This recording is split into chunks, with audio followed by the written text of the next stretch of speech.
Hello everyone, my name's Sasha and I'm a compulsive overeater. Hello, Sasha. I weigh and measure 3 meals a day from the grey sheet. I write those meals down, I commit them to my sponsor, and I don't eat in between those meals no matter what. And abstinence is the most important thing in my life today, because without abstinence I don't have a chance at living.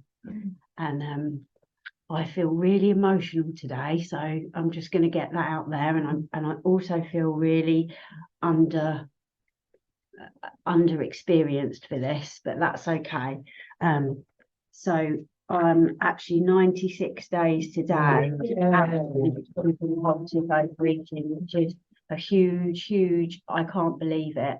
And I was told when I went to the face-to-face meeting in Brighton 96 whatever days ago, I didn't want to leave that meeting because I'd already eaten a breakfast from another fellowship which had stuff in it which I was allergic to, right? And I didn't know.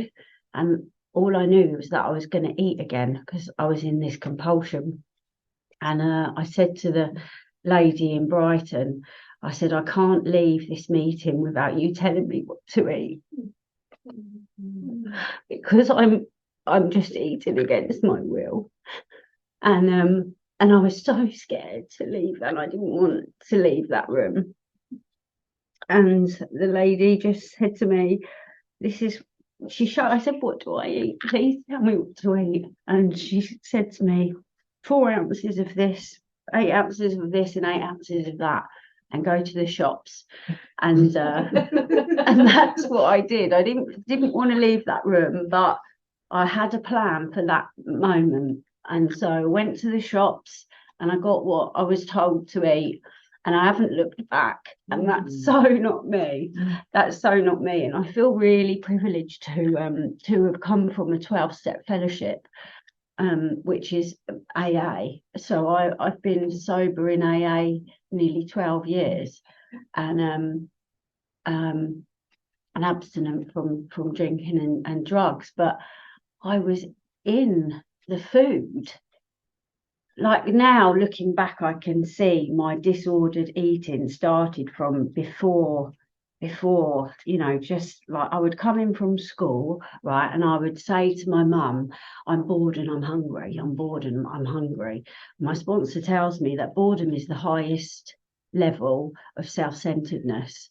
And I just thought, and when my sponsor says these things, I like go, what, say that again? It was like, oh my God, it was like a light. And it was like, wow, that's so me. And I was always hungry, bored or hungry, bored or hungry. And that was from when I was at primary school. That's what I can remember. And so I don't want to really talk, I do want to talk about that and how it progressed, and how we were talking on the train up here about I was sharing about my manic exercising, and I'd being hit and body pump classes 5 times a week, drinking copious amounts of bottles of red wine and thinking I won't eat because I'll just drink, and then maybe having an apple or a Weetabix, one Weetabix, and then I'd have to do loads and loads of sit-ups in the evening and loads of exercises on my bedroom floor in a manic fashion, and it restricting. And then in the end, I couldn't restrict, so I was just eating compulsively currently, and it was all right. It was all right. I was in denial for a long time, and I'd get people, close women around me, sort of saying, as long as it's not the drink and as long as it's not the drugs, and I'd go, yeah, and I'd buy on that one. That was really suited my illness, and my self-loathing. I did not realise that I could hate myself any more than I did when I got in the rooms of AA.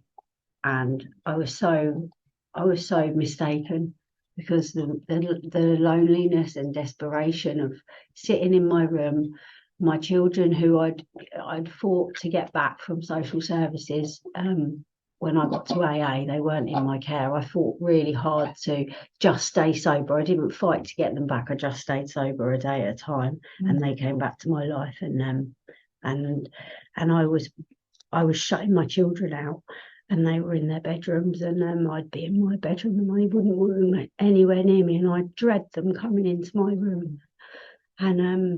And I'd just sort of peek out from my bedroom, run down to the kitchen, get foods that we don't eat, and run back up. And I was hating on myself worse than ever.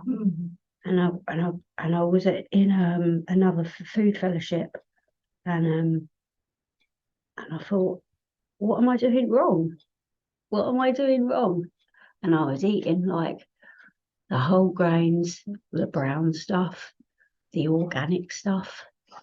All my larder was filled with like these things that I didn't know.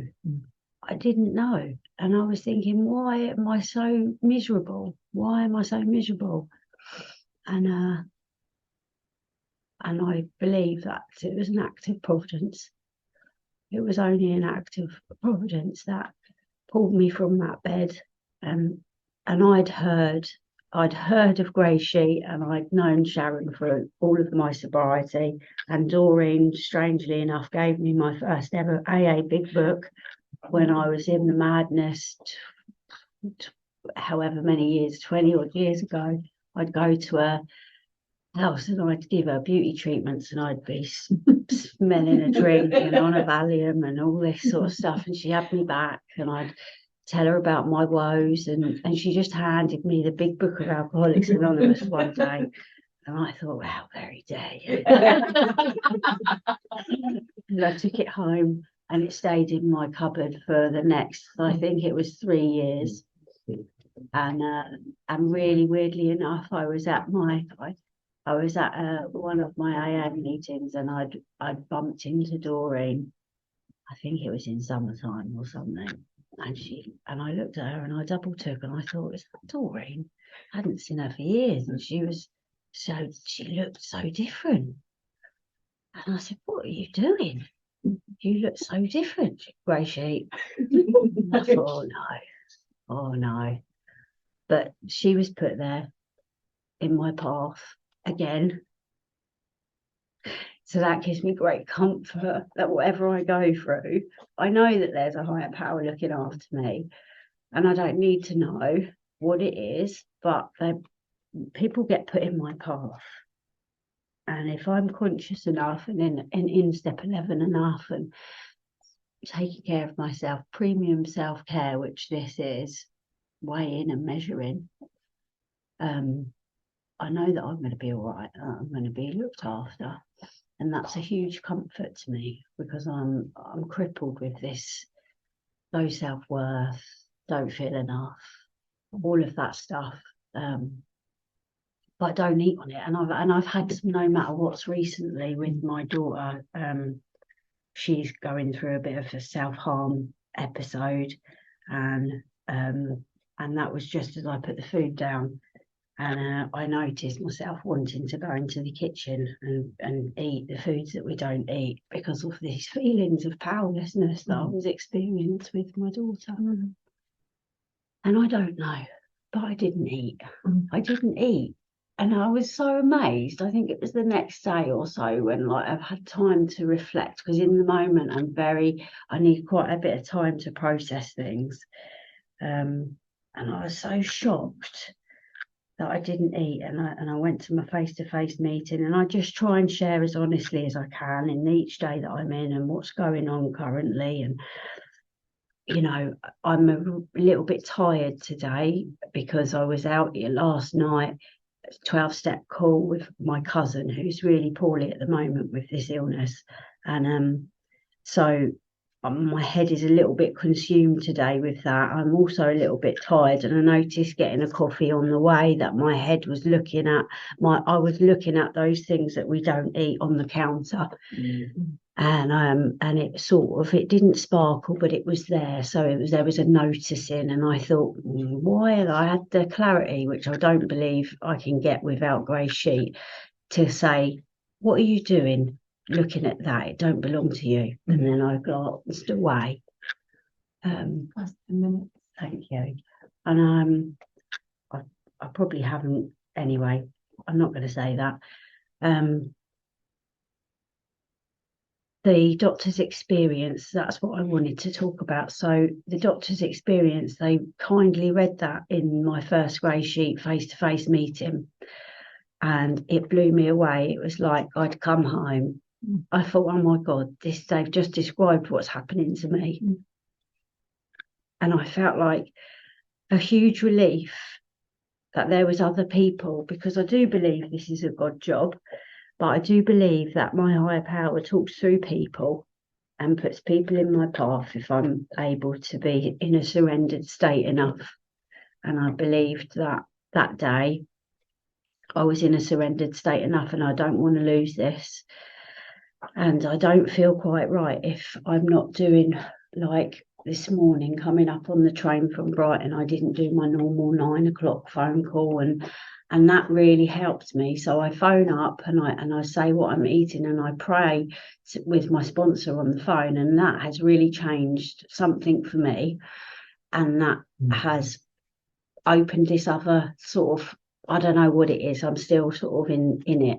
I can't articulate it, but if I don't have that, feels like I'm not wearing my watch today or something. Do you know what I mean? It's that type of feeling.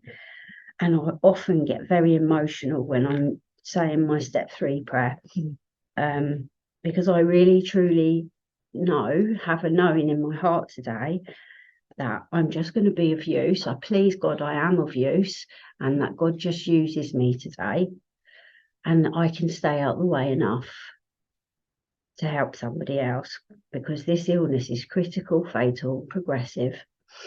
And at the moment I'm experiencing it firsthand with my family, and it's tough and it's painful, and I'm powerless, but I'm really, really in the middle of grey sheet, and I 100% know that that's why I'm not eating on any of it today, and that is an utter miracle. And I think I'll leave it there.